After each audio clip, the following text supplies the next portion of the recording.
Thanks for joining us. I'm Megan Roberts. A promising Yukon startup, which aimed to give northern Indigenous communities the tools to grow fresh local produce, is closing down. Its owners say it's another casualty of the Eagle Gold Mine disaster.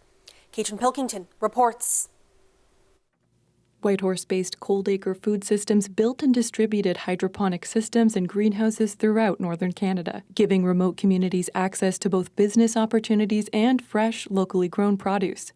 The company's CEO calls the closure the end of an era. Obviously extremely sad to close it down. It's been really rewarding, but also difficult, and 6 years, a lot of highs and lows. I think that accompany any business, especially in the early years of operations. So would have loved a different result, of course.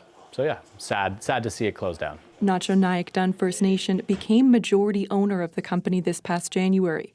At the time, the move was described as a step forward for food sovereignty. But just 10 months after the First Nations Development Corporation announced the acquisition, the company is closing down. A spokesperson for NNDC says financial pressures caused by the Eagle Mine closure and emergency mitigation efforts mean projects like Coldacre are less feasible. It's unfortunately a casualty of what is often, being called a huge environmental disaster, but NNDC is also seeing the sides of where this is a disaster economically for us and our community members. Now, the company's innovative hydroponic systems housed in sea cans are being packed up and sold. Bose says he hopes they'll be used to continue Coldacre's mission to give northern communities more ownership over food production. I'm very hopeful that they will be able to, yeah. I would love to see that. Katrin Pilkington, CBC News, Whitehorse. For the 2023-24 fiscal year, the Yukon government has gone from a projected surplus of $48 million to a non-consolidated deficit of more than $42 million. That's a swing of almost $91 million. The numbers came today as the Yukon government tabled its 2023-24 public accounts at the Legislative Assembly. The update shows the government's financial position on March 31st of this year. The Yukon government gave three main reasons for the swing from surplus to deficit: increased expenses to deal with environmental liabilities like the Minto mine remediation and wildfires, more funding for the new collective agreement between the Yukon government and Yukon Employees Union, and delivering healthcare services. Healthcare was top of mind today in the Yukon legislature. The Yukon party accused the government of underspending, but Health Minister Tracy Ann McPhee said she stands by her party's record. Mr. Speaker, I think that the local surgeon that called out the Minister of Health was actually bang on in this situation. The government is so desperate for a good news story that they've resorted to providing inaccurate information. But the facts are clear, Mr. Speaker. This government chose not to make the necessary investments in our healthcare system when they had the chance.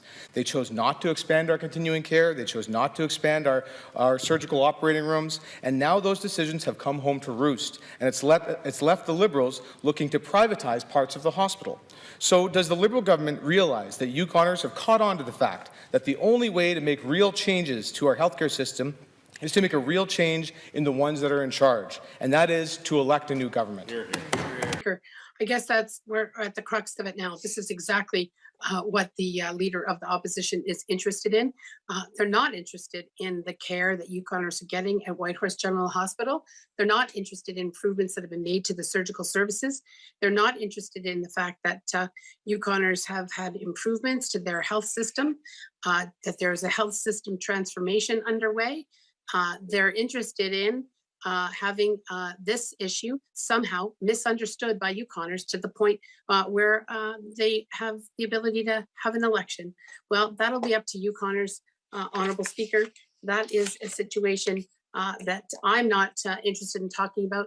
I'm interested in talking about the care that Yukoners get, in giving information to Yukoners about the information that we have in our relationships with the Yukon Hospital Corporation, with the Yukon Medical Association, for the opportunities of improving our health system, something Yukoners told us to do through the Putting People First analysis, and something that we are committed to doing. Thank you. After question period, Yukon's premier added that he thinks healthcare infrastructure is mostly on track. He says that's in spite of the pandemic setting the government back. Teens and preteens drinking to excess. Police in Fort Smith say it's happening more and more in the community. The issue was brought up at a recent town hall meeting, and it has residents wondering what can be done to end this trend. Carla Ulrich has the story. 12-year-olds should be spending their time playing sports or games, doing homework, or maybe taking a dance or swim class. What they shouldn't be doing is drinking alcohol. But that's what's happening in Fort Smith. Children as young as 12 being found so drunk they need medical attention, some even ending up in jail cells. Now, people who live in the community are calling for action. Dana Ferguson is the incoming mayor of Fort Smith. She was at last week's town meeting where police painted a grim picture of what some of the town's tweens are getting into. She says she was shocked by the revelation and wants to see more resources available to help workers and organizations tackle some of these issues. Because it's not the boots on the ground people here that are not doing their jobs. They're doing a fabulous job. They're not given enough resources to do a more effective job, right? And so that's the government of the Northwest Territories really dropping the ball on access to resources in our community. That includes organizations like Uncle Gabe's Friendship Center. Its executive director says Fort Smith urgently needs an outreach program. With having outreach out there, you're going to be able to see a lot more things that will be happening in our community. If there's funds, I would definitely be willing to take that on. Like, we have a van, we have that kind of stuff. We can do it. I know that we can.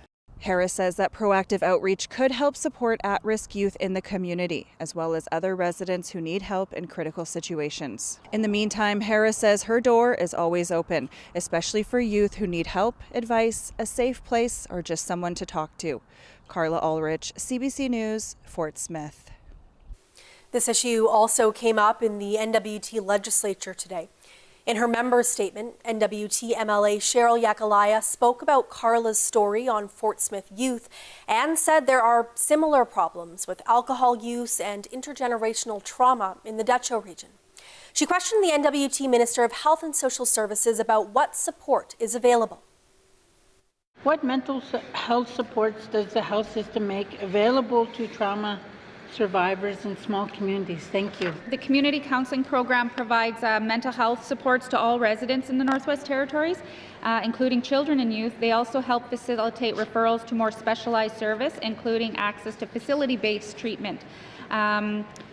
There's also, again, like I mentioned just previously, the Community Wellness and Addiction Recovery Fund. That is something that the government does provide a fund so Indigenous groups can access to create their own community-based, on-the-land, cultural, Indigenous-based programming within their community. They're also, and then again, the Community Suicide Prevention Fund. How are services for addictions and trauma being measured and evaluated? And what are the statistics on these programs? We collect data both on the community counseling programs and the facility-based addiction treatment programs. While I don't have the specific details of both, last year I think there was about 200 NWT residents that access facility-based addictions treatment. The community counseling program and facility-based addiction treatment programs have performance monitoring framework in place, which outlines data and indicating reporting requirements. The department is also completes quality assurance audits of the community counseling programs delivered across the Northwest Territories, and are planning for their audit to begin November 2024. And the Department of Health and Social Services also administers biannual surveys for residents. The minister mentioned funding earlier. How much of this funding has been distributed to the communities in the Dutcho riding? The Community Wellness and Recovery Fund, there has been $573,000 to the Dutcho First Nation, which including in that is KFN. The amount, so split between those two. And then there's the Community Suicide Prevention Fund, which there's another additional $185,206 to Chief Sunrise, Gay to First Nation, LKDF, FN. So altogether, those three groups and KFN received $185,000. That's NWT Minister of Health and Social Services, Lisa Sembler. When it comes to the NWT's Standing Committee on Economic Development and the Environment heard from youth today. Members of the Climate Change Youth Council made a presentation. The group is calling on the territorial government to create what it's calling a Youth Climate Change Corp. It would help youth find jobs fighting climate change where they live, not just in Yellowknife. I know that a lot of struggle that young people have in this field, first of all, is finding a job. I mean, even myself, I've been working in climate change since I was 17, and the only place that I could work in climate change policy is Yellowknife. And I would so greatly love to live in Hay River and be able to do that, but I can't. And so that's one aspect of it, is creating those kind of jobs in other communities and a variability of different kind of climate-involved jobs. For Junkin, climate-involved jobs include not only policy, but also things like firefighting and fire smarting. When it comes to health services, the NWT government is looking to make some hard choices, deciding which services are necessary and which ones are not. It's part of a new review aimed at tackling a ballooning healthcare deficit. The NWT government regularly underestimates how much it costs to deliver healthcare services, which led to an accumulated deficit of $265 million. And that is expected to grow by $93 million this year. But if we're offering services, we're offering the Cadillac of services. Maybe we don't offer the Cadillac of services anymore, but we do the Ford Focus of services much better. So one of the few priorities of this assembly is to ensure basic health care. Residents have access to basic health care. And that's what we want to do. And if it means that we have to take funds from one area that's a nice to have and put it into something that is necessary for healthcare, then this is how we're going to identify that and make sure that we can do that. The review of the healthcare system will be done by a newly created unit in the NWT Department of Executive and Indigenous Affairs. It has a budget of $2 million per year over the next 4 years. There's a new snapshot of healthcare systems across the country today. It's the second report of its kind from an independent group that collects and analyzes health data. This rare glimpse gives a sense of where the public system is improving and where it's still falling short, including in the 3 territories. To talk more about this, I'm joined by Cheryl Chewy, the Director of Health Systems Analytics for the Canadian Institute for Health Information. Cheryl, let's start with the big picture. What were you looking at in this report? So this report focuses on giving Canadians a current state of healthcare across 4 priority areas that we know are important to them.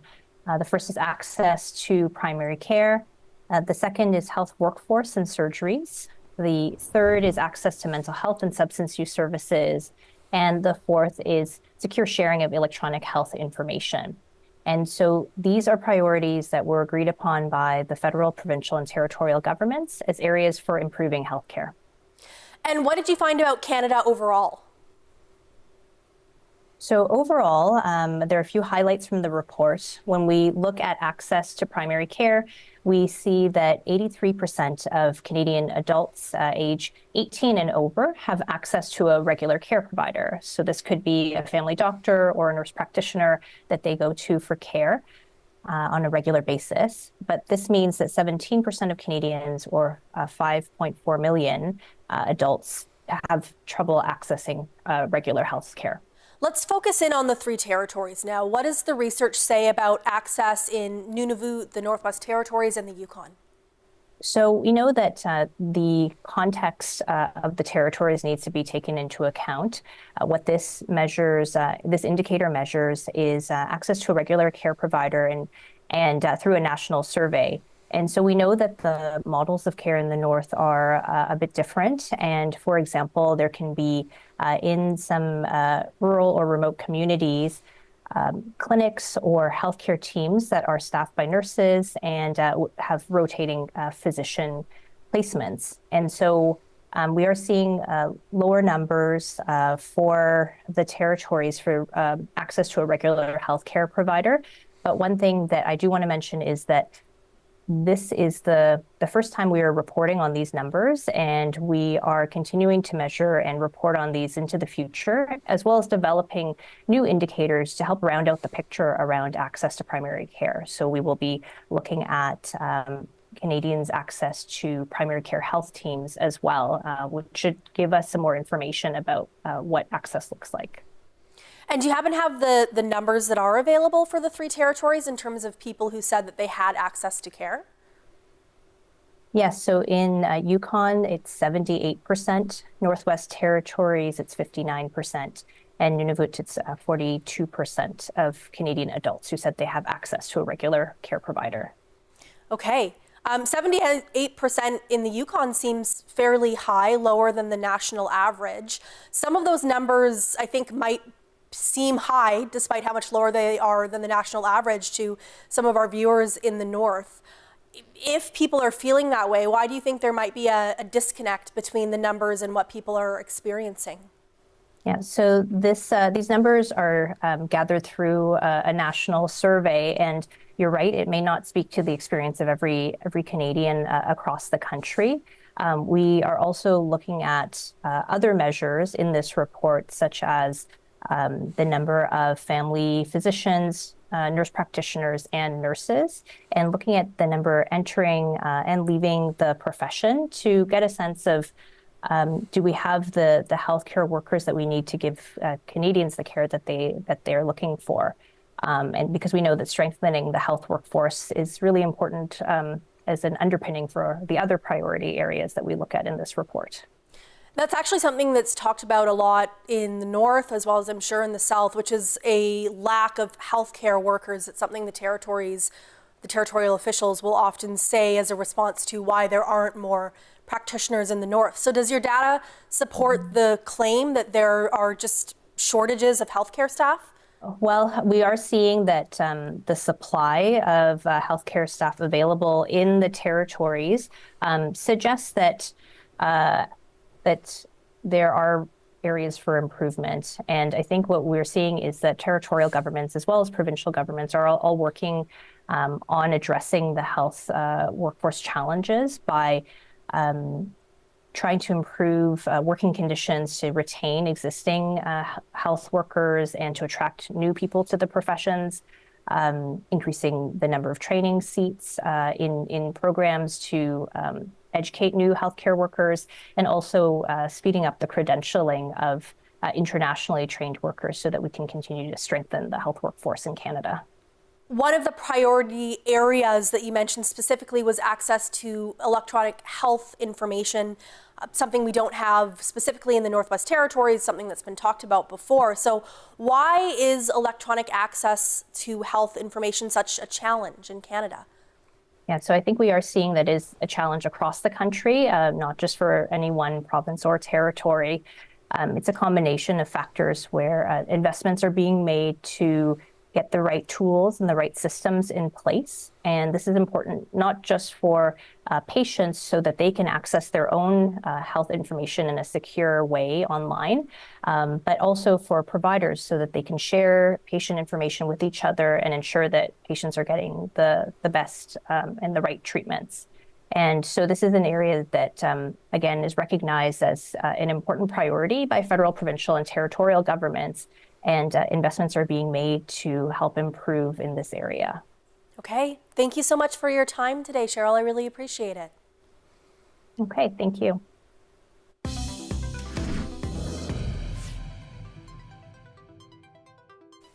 RCMP have released the name of the man accused of a sexual assault and home invasion in Mayo, Yukon.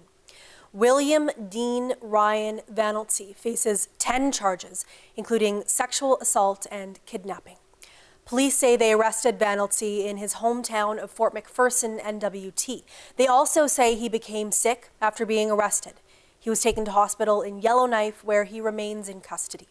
Police say he will be returned to Whitehorse for a court appearance once he is medically cleared to fly. Inuk broadcaster Inuk TV will soon be available on cable and satellite Canada-wide. But that comes at the expense of Inuit TV. It applied for the same broadcast rights, but it was rejected. And as Samuel Watt reports, there are fears Inuit TV might have to shut down as a result. Being able to broadcast on cable nationwide will help Inuk TV go from 600,000 subscribers right now to possibly 10 million. It is about time that Inuit will have a channel specifically for Inuktitut language. All those viewers, through their TV packages, will be paying for Inuk TV. That gives them some financial stability. As part of the deal, they'll now be broadcasting 24/7. Inuit TV also applied to be part of Canadian's basic TV package, but was unsuccessful. Both broadcasters spoke at CRTC hearings last year, and both agreed there could only be one Inuktitut language channel on cable. They say there aren't enough productions to sustain two, so CRTC had to choose one. They're excellent services, both of them. Ultimately, the majority of the panel decided that Inuk had a slightly stronger case than Inuit television. One commissioner preferred Inuit TV to have been the one chosen. Claire Anderson says there's strong evidence that Inuit TV would go under without it. Inuit TV isn't commenting at this stage, and while their future remains unclear, others say there are clear winners. The winners in all of this are Inuit speakers, and for anyone who has any interest in the incredible cultural diversity from the North. The vision of Inuk TV is to work with all Inuit who want to work with us and collaborate with us. Inuk TV will go live on cable nationwide on January 20th. Samuel Watt, CBC News, Iqaluit. The Arctic Winter Games International Committee will head back to the drawing board to find a new host for the Games in 2028. The NWT has pulled out and will not be hosting that year. The popular winter sports competition for Northern youth happens every 2 years. It hasn't been held in the NWT since 2018. The NWT Minister of Municipal and Community Affairs made the announcement today. Vince McKay says it's just not feasible for the territory to host because of decreased volunteer and community capacity and decreased support services for visiting teams. He says he's asked the committee to consider the NWT as host for games beyond 2030 instead. The Canadian Armed Forces are doing an exercise in Iqaluit this week. Operation Inuk TV is done every 3 years to strategize and prepare the territory in case of a mass emergency or mass evacuation. There are staged scenarios like a town generator failure or fire. It's a panic control operation to make sure the military has the necessities to ensure order. The armed forces say these drills are particularly important because of the remote nature of Nunavut communities. If you were down in the south of Canada, wouldn't be a problem because you'd have roads, you'd have infrastructure, you'd have stops along the way, fuel stations, all that stuff. Where now we're also running into the problem of while they're on the land, how do we respond to their medical concerns to evacuate them? Bloom also says the challenges are compounded by Canada's vast landmass. Preparation for the exercise took close to a year. Saskatchewan health officials are investigating after an Indigenous elder had his hair cut off without his permission during treatment for a leg injury. The patient's hair was braided into a ponytail for cultural and spiritual significance. Alexander Silberman has more on how it happened. It's going to haunt me. Reuben St. Charles is still in shock when he looks in the mirror. I had a long ponytail up to here. His long braid gone, cut off without consent at a Saskatoon hospital while he was being treated for a fractured hip. I was in enough pain as it is. When the Métis elder got into an ambulance in late August after a fall, he passed out from the pain. He woke up hours later at the Royal University Hospital and noticed something was wrong. My ponytail was gone, and I started screaming. The 73-year-old had been growing his hair out for 30 years for cultural reasons. He had planned to one day pass it on to his sister after his death. He says he swore and yelled after realizing his ponytail had been cut. After he started asking questions, he says nurses behind a curtain laughed at him. St. Charles received an apology letter from hospital officials. It says, in part, "We acknowledge this incident caused a profound impact on you, and we are taking immediate steps to fully understand what occurred." But St. Charles says he wants an apology and an explanation directly from the person responsible. Why? Why did they do that to me? What on earth would provoke somebody to cut someone's hair when you're operating on his hip? This patient advocate says the incident showed a lack of respect. For Indigenous people, our hair is more than just a body part. It signifies so much to us. Forcibly cutting hair is one way residential schools stripped away Indigenous identities. The Saskatchewan Health Authority says it recognizes that cutting hair without permission can invoke past cultural trauma and that an external investigation is underway. Alexander Silberman, CBC News, Regina. The demolition of the old church in Rankin Inlet is bringing back memories for some elders in the community. It's been the place for many weddings, baptisms, and first communions. And even though it's gone, the Church of Notre Dame will forever hold a place in the community's history. Noel Kalujek has more. The Roman Catholic Church established a mission in 1956 and 1957 in Rankin Inlet, but it was demolished in October 2024. The Northern Store's old warehouse in Rankin Inlet was demolished just a few weeks ago. When it was getting demolished, people from the community started to share memories of how they used to go to church when it was a Roman Catholic church. Louis and Perita Inuk shared their memories of some weddings and baptisms in the old church. When we first arrived, the church was brown in color and small. It was even smaller than the house we live in now. We were married there on June 22, 1974. The church was a gathering place, and Elder Monica Ugjuk says she remembers well. People would go to church a lot more back then.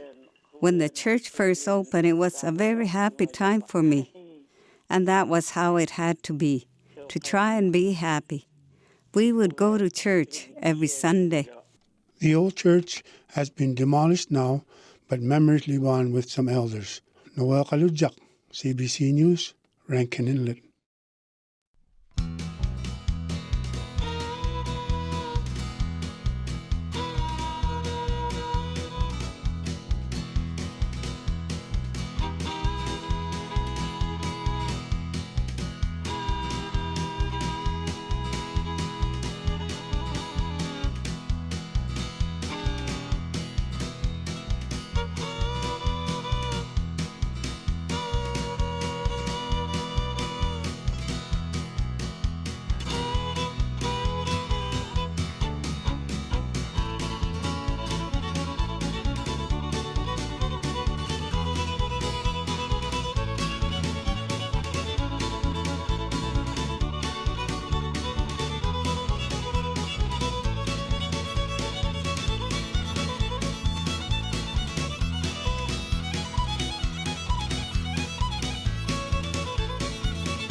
That is Northbeat. We leave you with a look at last night's carnage in the capital, where wrestlers from Inuvik and Alberta descended on Yellowknife for an all-out smackdown. You might even see Des Loreen in the ring. I'm Megan Roberts. Have a good night.